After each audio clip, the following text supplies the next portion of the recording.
common types of fraud and why they're becoming more common. My guest and I will talk about that and how to protect yourself from becoming a victim. We are in your corner, only here on News 12, New Jersey.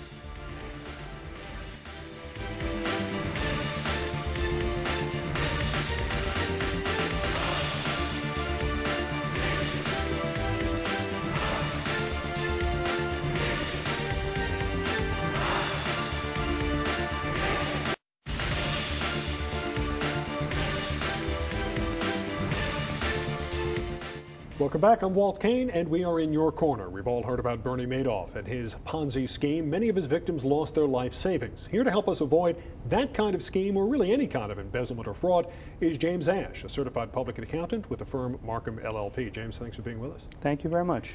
Ponzi schemes, they've kind of burst onto the public forefront with the Madoff scandal, but you're saying that there are a lot of them out there. Well, Ponzi schemes have been going on for many, many years, and they become more in the public light when the economy goes bad, because Ponzi schemes are defined as being, new money being put in to pay off the money that's going out, and there's no real legitimate business activity going on.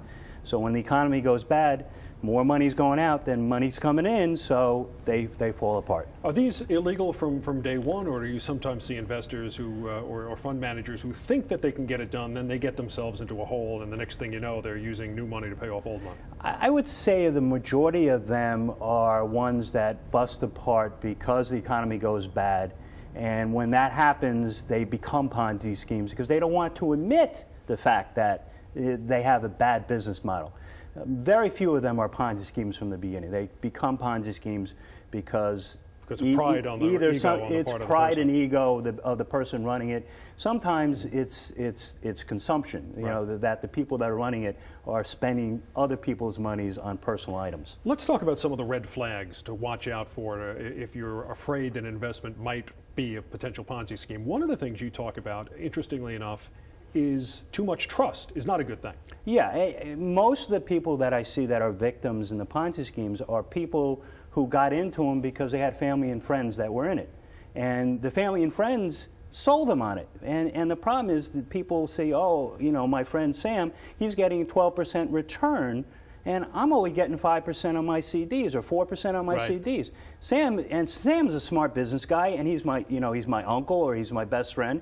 He's not gonna do me wrong. So I'm gonna put my money in it. So it's already legitimized, and people's shields or common sense to review what they're really putting their money in is kind of neutered by that. The other thing you say is that you should be able to get your money out of it. If they can't give you your money right away, that's a really serious red flag. And particularly if that's at the very beginning of your investment.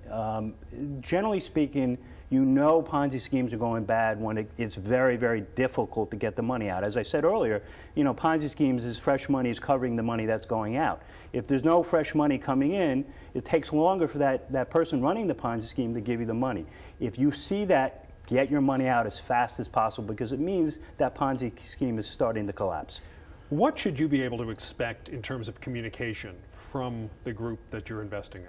Well, that's a great point, because what we've found historically is the least amount of communication means that the people who are running the investment or the insurance fund or whatever it may be, whatever type of investment is probably already starting to hide a lot of things. And that lack of transparency and accountability to the investor group early on is really, really problematic. And you have to really make sure that you know what's going on with your money, what's going on with the general fund. And if that's being hidden from you, your eyebrows should be way up there. And as you said earlier, if the rate of return is just way too big for what you get, that's obviously a red flag as well. Let's talk about embezzlement. Okay. And this is something that, let's say you own a company, or you're a manager, you have an employee who's out there.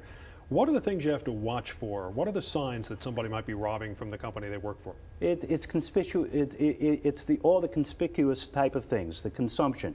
I told somebody the other day, when I drive into my parking lot, I like to see all my staff people who have Mercedes-Benz and BMWs, because I try to figure out how they can spend the money to be able to afford those. If somebody's making $40,000 a year, they shouldn't be driving an $80,000 car. Exactly. And so what we always look for in embezzlements is a person's lifestyle, because if they're living way beyond their means from what they earn, then there's possibly, not necessarily, but possibly something to watch for. Some embezzlement or something that's going on. Now, one thing you say that this is really interesting.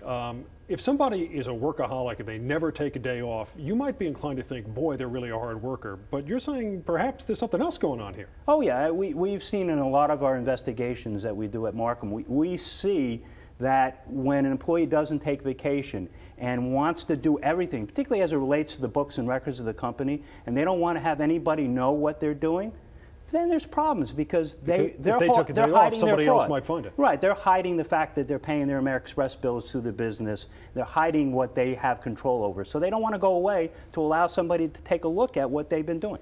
All right, James Ashe, the accountant with the firm of Markham LLC. Thanks so much for being with us. Some great advice there. Hopefully it'll help some people avoid becoming victims. Thank you. Stay with us. Kane in your corner. We'll be right back in a moment.